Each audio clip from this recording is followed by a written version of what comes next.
Hi friends, ఈ video నచ్చినట్లయితే like చేయండి, సబ్స్క్రైబ్ చేయండి.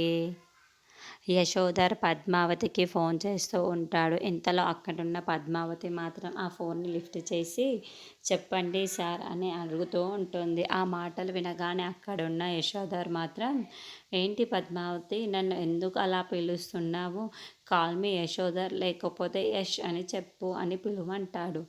ఆ మాటలు వినగానే అక్కడున్న పద్మావతి మాత్రం, నేను మిమ్మల్ని అలా పిలవలేను సారు, అందుకే మిమ్మల్ని సారు అని పిలుస్తున్నాను అని చెప్తూ ఉంటుంది.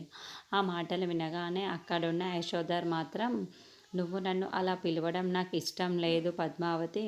ఇకపై నుండి మనకు పెళ్ళి అయిందనుకో అలా పిలుస్తూ ఉంటే నాకు బాగోదు. ఇకపైన నాకు పెళ్ళి అయిన తర్వాత నువ్వు నన్ను అలాగే పిలవాలి అని చెప్తూ ఉంటాడు. ఆ మాటలు వినగానే అక్కడున్న పద్మావతి మాత్రం ఏం చెప్పాలో తెలియక అలా ఆలోచిస్తూ ఉండిపోతుంది.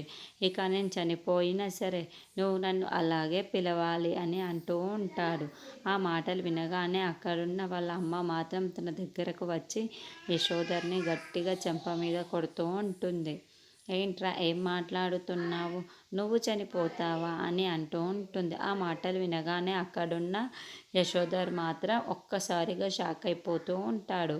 ఇంతలో ఆ ఫోన్ కాల్ మాట్లాడుతున్న పద్మావతి కూడా, ఏంటి యశోద గారు ఇలా మాట్లాడుతున్నారు అని అనుకుంటూ ఉంటుంది.